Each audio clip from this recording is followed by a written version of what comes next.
while other delegations have had 15 minutes to convince this House on which direction we should take. On the onset, and under those circumstances, if I'm to speak for 5 minutes, I oppose this motion because I need time to come here and talk on behalf of the people of Homa Bay. And 5 minutes is not going to be adequate for me to speak on behalf of the Gen Zs of Homa Bay and the Gen Zs of the Republic of Kenya. Mr. Speaker, I oppose this motion, and that then should guarantee me an opportunity to come back here and continue my debate. I want to start by sending condolences, personal and on behalf of the people of Homa Bay, to the many families that today are mourning their loved ones. The reality is hitting slowly. Many people are still in denial that the little boys and girls who left their homes yesterday are today sleeping in a morgue.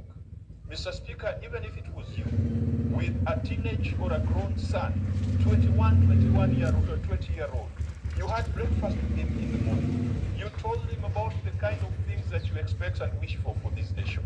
You reminded him that the Constitution protects him, that he can go and protest, he can go and present petitions to public authorities. Mr. Speaker, you even told him that we've got a reasonable government and we've got a reasonable security force that will ensure that you're protected. And then, Mr. Speaker, you get a call that your son is lying at City Mortuary. Your son is lying in a morgue somewhere in Eldoret. Your son is lying in a morgue in Nakuru. That is the reality we are dealing with, Mr. Speaker. We cannot run away from our constitutional mandate when we have our people lying in morgues, others lying in hospitals, others lying in detention centers. Mr. Speaker, the very least we should do is to call the CS for Interior this afternoon to come to this House to tell us the number of people who were killed yesterday while exercising their constitutional rights. Number two, the CS must tell us the number of people being held incommunicado by the police and other paramilitary forces in this republic. Mr. Speaker, we need to know how many people are in hospitals with gunshot wounds. We cannot go on recess until those questions are answered. Mr. Speaker, we need to be calling some governors, like the governor of Nairobi, to tell us what happened in Nairobi where City Hall was set aflame. Mr. Speaker, I know people are saying that when I call him to the Public Accounts Committee, he will tell me all the records were burnt by Gen Z. When you go to ask him for his academic certificate, he will tell you that it was burnt by Gen Z.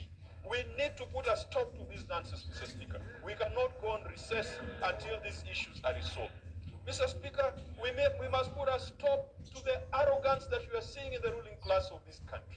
We must put a stop and make sure that people live within their means and people who have consumed public resources do not come and vomit on our shoes and on our feet. And Mr. Speaker, we know them. Some of them are in this House. Some of them are in the executive. We cannot go on recess until we have held them to account and delivered them to Gen Z for punishment or for necessary action. Of course, action within the Constitution.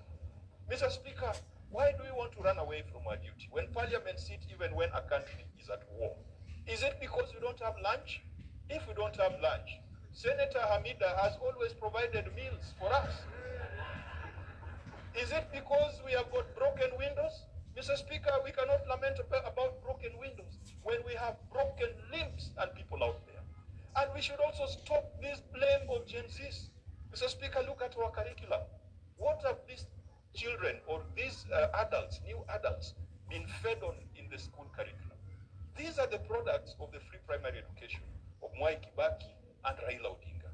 Their curriculum, when it comes to Fasihi and literature, Mr. Speaker, reads as follows. They read The Animal Farm, and it is about injustice.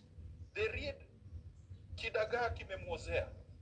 They read Tumbo Lisiloshiba, Kifo Kisimani, Mstahiki Meya, Mashetani, and Parliament of Alls. Mr. Speaker, that is the recent set book in literature, Parliament of Alls.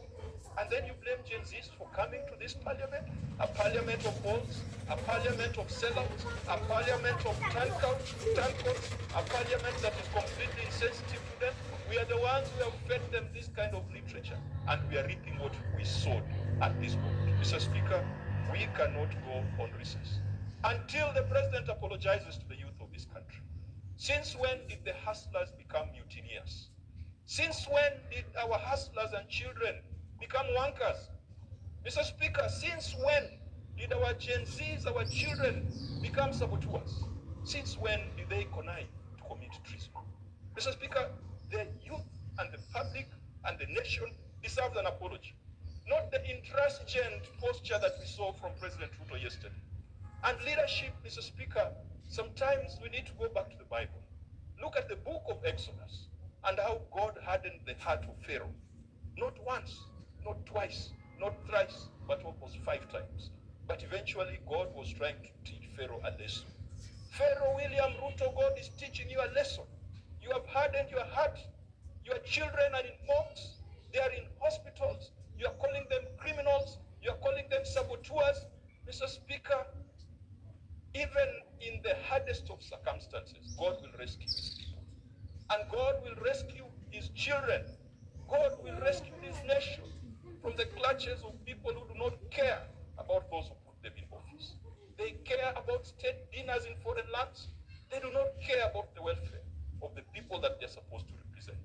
We cannot go on recess until we call the president, because the Constitution empowers us to call any person, and that includes the president, to come here as a chair of the National Security Committee and to tell us the actions that they are taking to ensure that the cost of living is managed, but also the flagrant abuse of human rights and constitutional rights is also stemmed.